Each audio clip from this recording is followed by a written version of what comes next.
Bonjour à tous, bienvenue pour cette nouvelle vidéo où ici on a travaillé avec ce sketch qui a été présenté il y a une paire de mois de ça dans le blog Just Create un Scrap.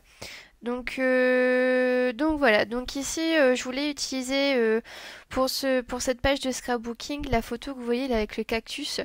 Et pour ça je voulais faire donc dans le bas il propose de mettre du papier je suppose avec un petit temps des embellissements etc. Et moi je me suis dit bah pourquoi pas ne pas forcément utiliser de papier mais plutôt utiliser une succession de cactus en rappel bien sûr avec la photo. Du coup, au début, je voulais tester de faire mes propres cactus, etc. Je me suis un petit peu entraînée cette semaine à en faire à l'aquarelle, vraiment. Enfin, c'est vraiment moi qui l'ai fait, etc. Sauf il manque un petit peu d'entraînement, donc.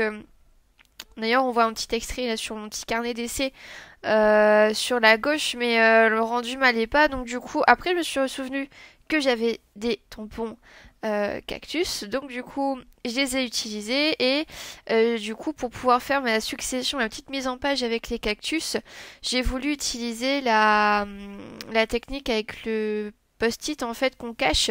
Alors je sais plus le nom de cette technique là, mais en fait, vous allez voir l'utiliser au fur et à mesure. Je tamponne une première fois en fait les éléments qui vont être au premier plan, donc c'est-à-dire les éléments qui vont être devant nous. Donc là par exemple c'est ce que j'ai fait avec les trois grands cactus et le plus petit. Et là j'utilise en fait, j'ai tamponné par exemple mon grand modèle de cactus sur un post-it que j'ai découpé et ensuite du coup je viens le mettre sur mon cactus pour pouvoir tamponner les éléments qui vont être à l'arrière-plan. Si vous avez l'habitude de regarder des vidéos sur internet de scrapeuses qui ont plus de bouteilles que moi entre guillemets, vous verrez qu'elles utilisent aussi cette technique là. Et donc voilà, donc du coup pour pouvoir faire cette petite mise en page, j'ai voulu utiliser cette technique là et ça fonctionne plutôt pas mal. Alors ensuite bien sûr j'ai fait une colorisation à l'aquarelle. Donc là j'ai utilisé la palette terrain de Prima et j'ai fait un mélange un petit peu de différentes couleurs. Je vais regarder, alors j'ai essayé de différencier mes couleurs en fait, mes nuances de vert pour que la page soit un petit peu plus dynamique. Alors il me semble que j'ai utilisé pour le vert, premier vert j'ai utilisé la couleur Vine Leaf. Ensuite j'ai utilisé Balsam, donc ça c'est un mélange de ces deux couleurs là. Ensuite, deuxième vert que j'ai pu faire un peu plus bleuté. Donc c'est toujours Vine Leaf et Balsam que j'ai utilisé avec une pointe de bleu de cette palette là. Donc du coup ça donne un aspect un petit peu bleuté. Et pour le troisième couleur de vert qui est vraiment beaucoup plus bleuté, j'ai mis beaucoup plus de bleu en fait. Donc j'ai fait un peu à l'œil en fonction de ce que j'avais envie au niveau de ma page et au niveau de mes couleurs. Donc voilà par rapport aux couleurs. Ensuite, ouais. Alors là c'est par rapport aux couleurs, mais aussi j'ai essayé de faire des petites nuances, des petites ombres, des petits effets de couleurs sur les cactus pour encore une fois donner un petit peu plus de profondeur et dynamisme à l'ensemble. Donc voilà, j'ai essayé de le faire. Bon, je m'en sors plutôt pas mal, ça va. Donc, bon, on verra avec la suite. J'ai encore plus m'exercer là. J'ai profité des vacances scolaires pour essayer d'être au taquet par rapport à ça. J'apprends de plus en plus à utiliser mes palettes d'aquarelle et c'est vrai que c'est assez sympa et ça détend pas mal. Donc voilà, par rapport à ça, donc je continue toujours mon petit travail de nuance avec... Alors j'essaie de faire des ombres aussi pour encore une fois donner du dynamisme. Alors voilà par rapport à ça. Alors ensuite mon téléphone a coupé, j'étais dégoûtée et en fait la petite bande que vous voyez là en gris vert, en fait, c'est une bande de papier que je suis pas venue coller directement parce que si on regarde bien, les cactus sont devant cette bande-là. Donc du coup, ce que j'ai fait, c'est j'ai tracé enfin comme si je trace une longueur sur toute la longueur une bande de 1,5 cm de largeur. Et en fait, avec mon cutter de précision, je suis venue découper en fait l'arrière-plan derrière mes cutters. J'ai fait le contour de mes cutters et derrière ma feuille, du coup, j'ai mis la petite feuille. La feuille grise pâle, enfin gris vert en fait qu'il y a derrière. Et je trouvais ça assez sympa parce que du coup ça mettait aussi plus en valeur du coup les cactus que j'ai pu mettre en couleur. Et l'effet est assez sympathique, je suis assez contente de moi. Toc toc toc. Ensuite, oui sur le sketch on nous proposait aussi de faire des fanions. Enfin c'est pas des fanions, c'est des tags. Donc du coup je les ai réalisés. Donc alors le tag avec la laine c'est un des papiers de la nouvelle collection des ateliers de Karine avec Hey Baby, je crois.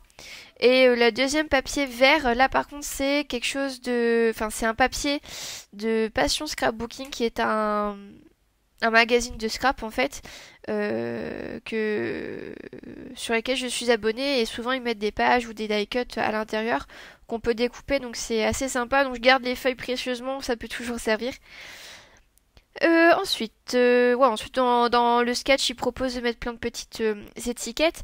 Alors là, du coup, les étiquettes que vous voyez là, que je suis en train de trier, de regarder un petit peu les couleurs, etc. C'est des étiquettes que j'ai trouvées sur Pinterest. Donc c'est, ouais, alors je sais plus exactement qui est-ce qui l'utilise. Enfin, qui est-ce qui a posté ces étiquettes-là, mais elles sont bien sympathiques. Elles sont dans toutes les couleurs possibles. Il y a vraiment beaucoup de nuances de couleurs qui sont assez sympas. Donc, du coup, non, ça c'était l'année dernière. Donc, j'ai eu un stock assez important à découper. Et donc, du coup, j'ai pu avoir des petites étiquettes déjà prédécoupées à disposition, quoi. Ensuite, au niveau de mon titre sur ma photo, j'ai mis une petite phrase de la fée du scrap, se balader en plein air, qui est qui est une planche de tampon clear sur la campagne.